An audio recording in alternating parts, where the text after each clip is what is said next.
Hi folks, another quick video. I've seen something just now that was awful. Absolutely awful. A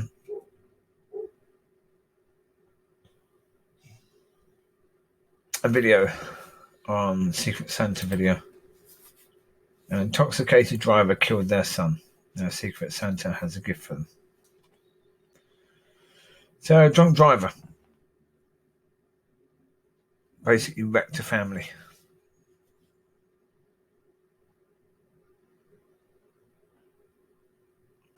So I'll ask you a question. You can feel sorry for the family quite easily, can't you? Can you feel sorry for the driver?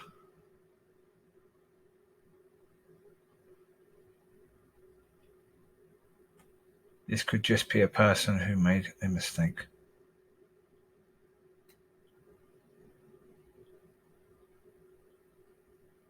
He's permanently damaged a family. The 7-year-old son was killed. The mother's legs were crushed. His older sister was hospitalized in serious condition. The family have gone through it hugely. At the time of this video being done, the mother is expecting another child, another son. Probably 8.5 months pregnant, I guess, judging by her size.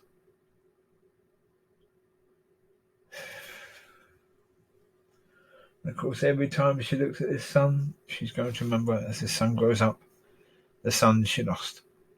The son that you as a driver took away from her. Imagine you are the driver for a second.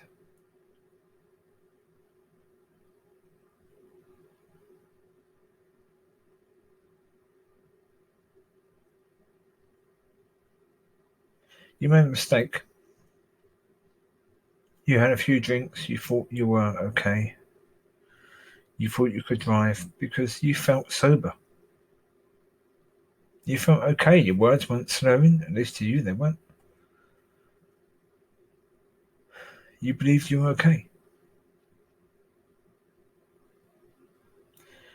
Now, whether you're in prison or whether you're not, you have to live with the fact that because of you, because of the decisions that you made, a child is dead. And a family is damaged. There's nothing at all that you can do to make up for that. Nothing at all. You could live for 1,000 years, and no matter what you did, you could never make up for that. It's just something you've got to live through. It's just something you've got to have with you. So yeah, I feel sorry for the driver as well.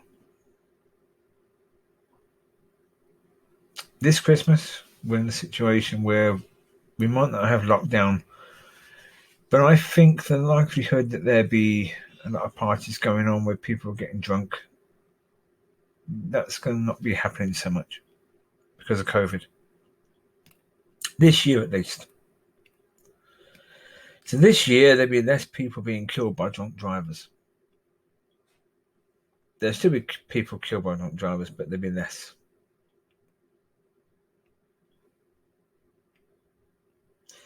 You see, folks, it's not the people that drunk drive on a regular basis at the problem. It's this sort of time of the year. People go to parties because, again, how many units is okay for you before you are inebriated to the point where you shouldn't drive a car? The law says 1.5 units or 2.5 units, whatever it says. I would certainly say if you've been drinking at all, if you had a glass of wine, you shouldn't drive. Simple. Because certainly, unless you know the strength of that wine, and even if you do know the strength of that wine, Have you made sure that you put the correct measure in? How many measures do you have in your glass? Do you know? Do you know how to do the measures? Because if you don't, then really, you've got to assume that you may have too much.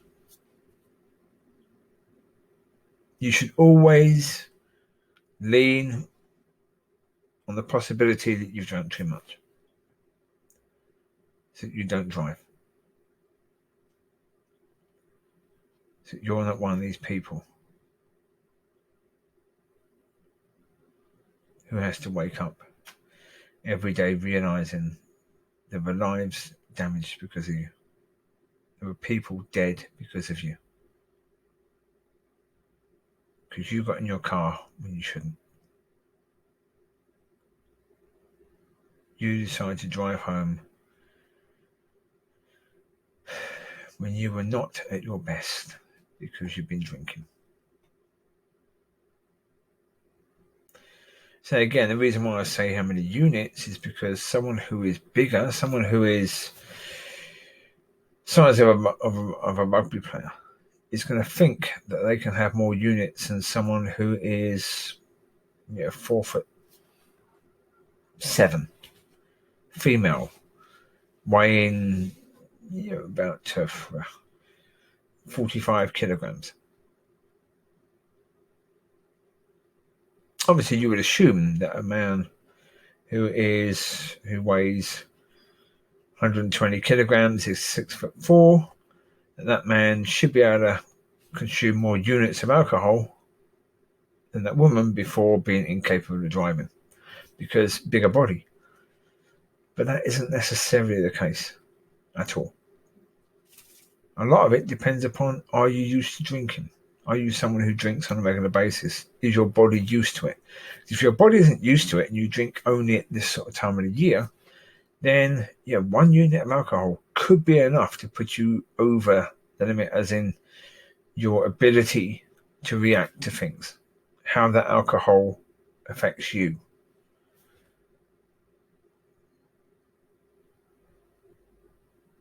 So if you're going to drive, don't drink at all.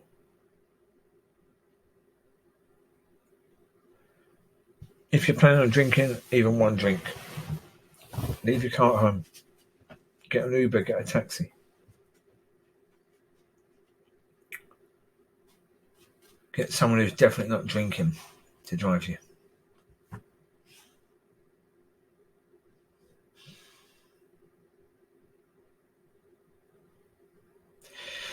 Because even if you're someone who can have a few drinks and still seem okay, can walk on a straight line, blah, blah, blah, it doesn't mean you can drive. It doesn't. And there are so many other things in the equation. How much you've eaten can have an impact on how that alcohol affects you. But don't think for a second that if you've made sure you've had a good meal, that you can drink 3 units of alcohol and you'll be fine to drive because you've had a good meal. No. Don't assume for a second that you can drink and drive at all. The consequences are just too high. Way too high to risk it. Don't do it. Look, most winters, I have bottles of fruit brandy that I made up in the cupboard. Quite a few bottles. On the cold nights, I used to have some of the drinks. Certainly if I had a bit of a cough or anything like that, sore throat, boom, have that. That used to help a little bit, It used to soothe the throat a bit. Or burnt it. So soothed it in a way. But if I plan to take my dogs on a midnight walk and talk and drive down there, there is no way, shape or form I'm having that drink. Absolutely no way, shape or form. Let me put it this way. this time of year, when you get to the point of parties, you're going to have drunk people walking down the road. And they're going to try and cross the road when it's not necessarily a good idea to be trying to cross the road. If I've had a little drinky beforehand because it was cold and I was trying to warm myself up, and then decided to take my dogs out for a walk, so I thought, I'll go by car. 12 o'clock, there won't be anyone else out there. Because normally there isn't. What if this one night there is? What if there's someone trying to cross the road and it's a bit dark?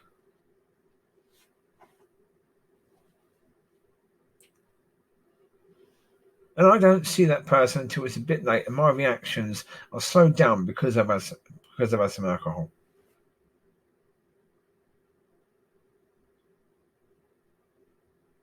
Is it worth the risk? Even if the risk is tiny. I mean, you could drink and drive 99 times and get away with it. No one has been in the road, no other car has come into your path. You could do that 999 times. And there's been no issues, it's been fine. On that 1000th occasion, you take or damage a life because you've been drinking. Does it make all those other occasions okay? Do the numbers work out in your favour? Was the risk worth it because of all those other times that it didn't happen?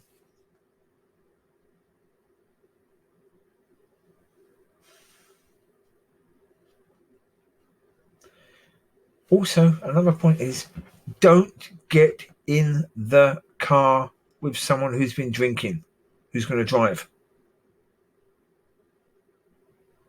Because it might be your life that's taken. Or you might be in the car when this other person's driving and they run someone over, and you know for the rest of your life that if you would have just said something, if you would have just taken that person's keys, that person would be alive. So do that. If you know someone's been drinking and they get in the car to drive, take the keys out of the ignition, throw the keys into a hedge. Throw the keys into the river if you have to.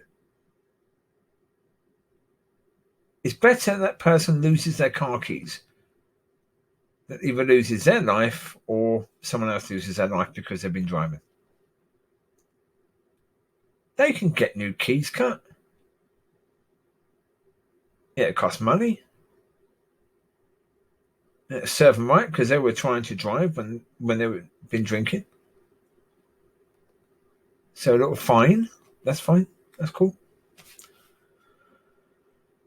But yeah, take it seriously, folks. You've got to take it seriously. It's the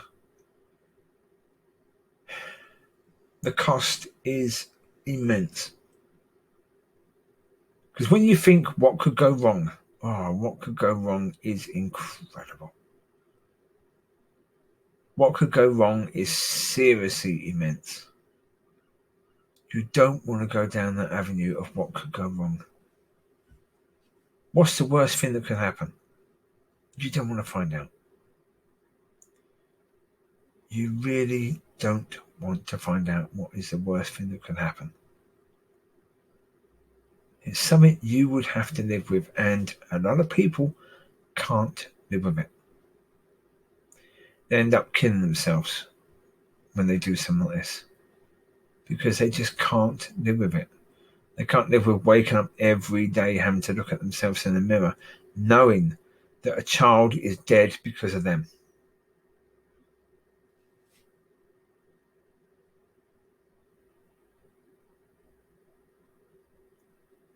They can't live with themselves. No, that's the case.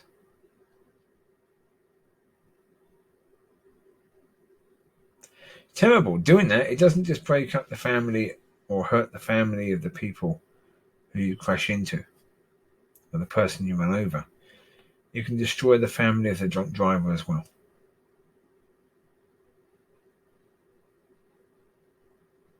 Some people often don't think that A murderer's family also get damaged by the murderer's acts. It's not just the people that are killed and their families.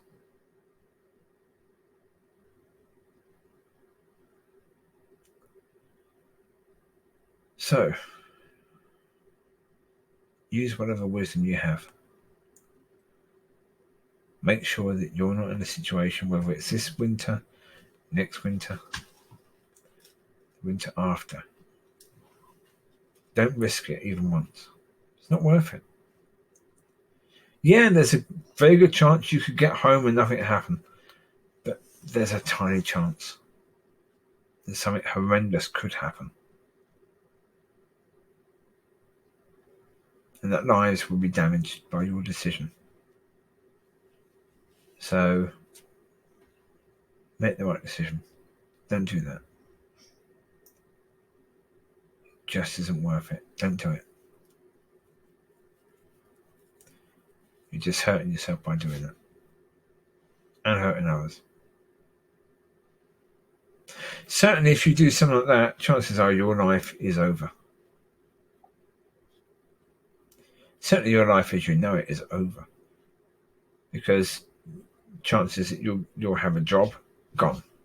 Because most of the time you have to drive to work. You won't be able to do that because you won't have a license. Chances are you won't even have your freedom, at least for a time. And when you get out, ex-cons find it very, very difficult to get a job. Drunk driving means you'll probably be banned for life for driving. And what about your relationships? Well, it's quite likely that the person you were with is going to separate from you. Your marriage will be over, your relationship will be over. And then starting a new relationship is going to be incredibly difficult if you have to tell them, and you will. You were drunk driving and you killed somebody. That's something that is going to be quite difficult for people to understand and accept, isn't it, really? I will link that video, the Secret Santa one. It's one from last year. Well, 2 years ago, 8th of December 2018. 2 years ago. Okay. But that family now has, hopefully, that child that she was pregnant with is now born and doing fantastically well. And mum is hopefully doing well now. Don't know.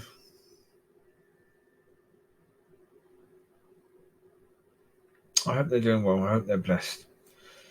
And that their life is getting back to some form of normality.